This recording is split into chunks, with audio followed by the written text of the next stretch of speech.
silbo en la oscuridad, animal sin reposo, torres de la vigilia, candela de los ojos. No sé qué pueda ser si una curva del tiempo. Jorge, ¿desde cuándo te recordás así como ahora cerca de una guitarra? Más o menos desde los 10 años, que fue cuando mis viejos me regalaron una guitarra y afortunadamente a pocas cuadras de mi casa había un maestro, vivía el maestro Nicolás Deramo, que más o menos me encaminó por el lado de la música.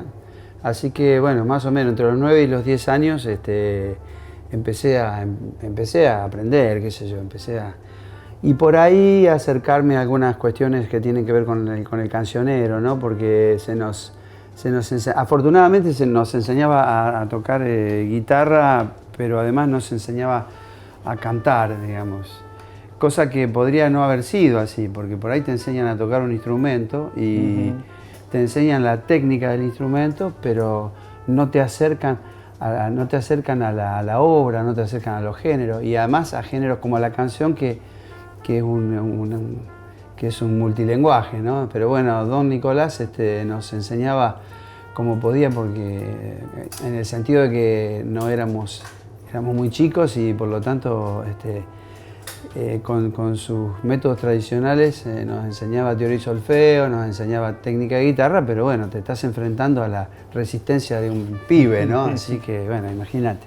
Bueno, es por ahí más o menos. Pues ya que lo diste a tus 9, 10 años, vayamos a esa patria primera, que es la infancia. ¿Cuáles fueron los hechos definitorios, los personajes fundamentales de esos años que hicieron que vos seas quien hoy sos? Mirá, seguramente uno cuando hace esa evaluación se olvida de muchos del entorno, pero mi entorno familiar me parece que ha sido muy importante a mí como ejemplificador, porque éramos una familia de gente laburante. Es decir, me parece que la idea del trabajo, desde mi abuelo y mi abuela, con quienes convivíamos, porque vivíamos todos en una misma casa, en la casa de los abuelos, en una casa grande, era la cuestión del trabajo como atravesando toda la vivencia, ¿no? Tanto mi abuelo como mi viejo fueron obreros de la industria papelera en mi pueblo. Y bueno, eso me parece que fue muy importante o cómo va viendo uno, cómo se va armando uno una idea de mundo a partir de cómo se transforman las cosas, ¿no? O qué esfuerzo hay que poner para que las cosas salgan, ¿no? Y la otra, me parece que una cosa muy importante era el paisaje mismo del pueblo, porque un pueblo muy, muy chiquito, un paisaje casi rural, con cierta personalidad, cierta fisonomía muy particular, porque al estar asentada esa industria ahí, que era una fábrica de papel, todo el horizonte, que habitualmente en la llanura es un horizonte más abierto, en el caso de mi pueblo estaba todo rodeado de monte, que para mi zona es bastante infrecuente para ese lugar, ¿no? Entonces, la presencia del río, menciono mucho esas cuestiones del entorno natural, porque para mí estuvieron particularmente presentes en mi imaginario infantil, ¿no? Y por supuesto todo el acercamiento y todo el trato que se tiene en los pueblos chicos, ¿no? Me parece que esas fueron como las cosas más importantes. Mi maestro de música, además, era un ejemplo muy importante para mí, porque él tocaba bandoneón en una orquesta típica y además era un tipo muy estudioso y tenía un modo muy particular de darnos clase de música a nosotros, porque él era suficientemente, ¿cómo te diría?, exigente, pero al mismo tiempo veía en nosotros como chicos que necesitábamos cierta laxitud también. Y en muchos momentos él, para mostrarnos cosas, tocaba obras en el bandoneón, nos tocaba a nosotros y nos marcaba cosas y nos enseñaba. Es decir, esa cosa activa del maestro que te enseña, pero además te muestra lo que él hace. Uh-huh. Y lo mostraba de una manera muy al modo de un intérprete que en el momento de tocar estaba muy metido en lo que hacía. No era la persona que sencillamente estaba dando un ejemplo técnico, ¿no? Bueno, digo porque son cosas importantes que te van quedando en la memoria, ¿no? Tocaba las cosas de una manera muy sentida.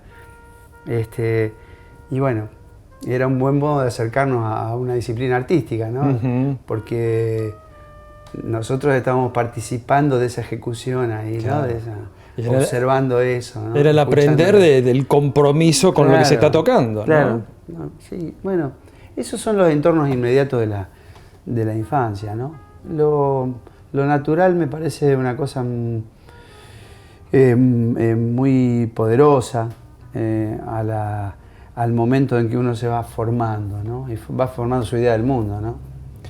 ¿Y qué es lo que más echás de menos de esos años? Bueno, en realidad me parece que el tema, uno echa de menos la enorme felicidad de la infancia. A mí me ha tocado tener una infancia maravillosa.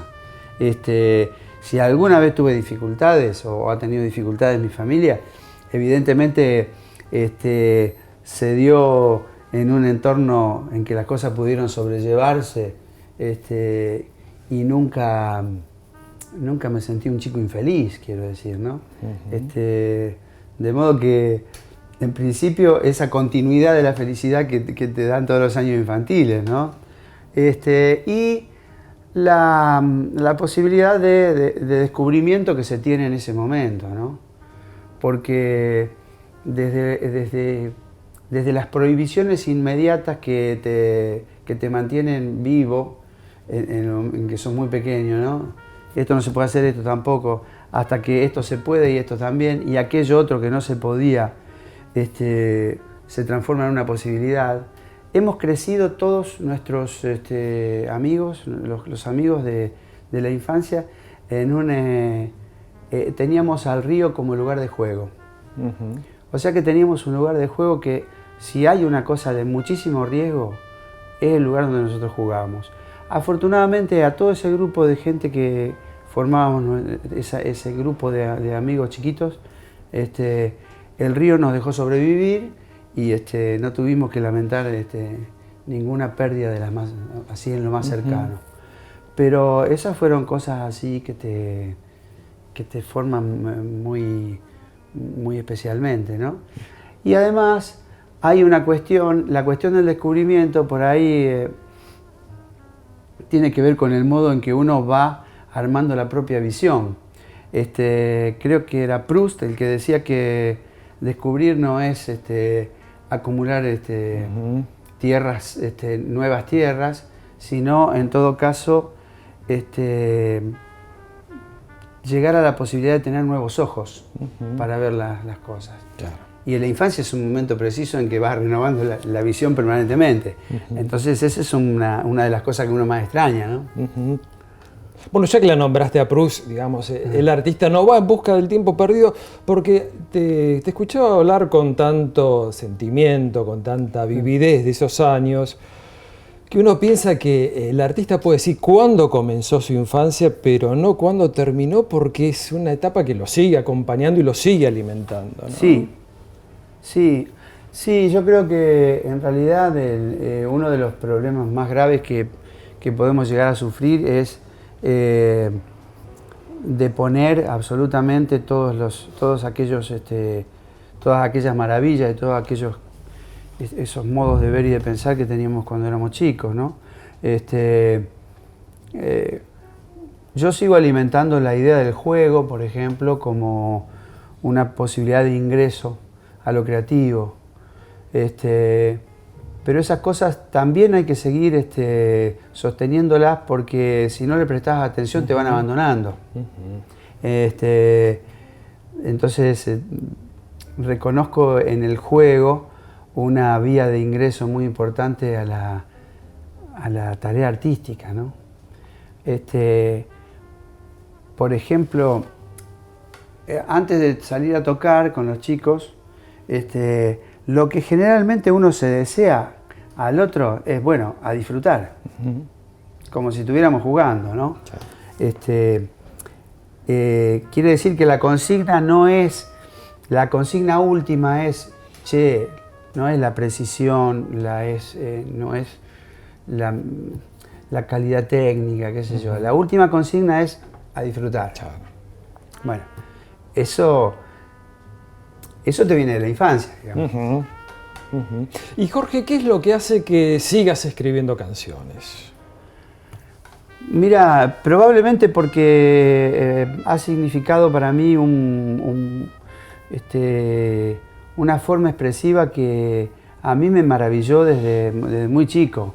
En algún momento yo me empecé a dar cuenta de que eso que yo cantaba,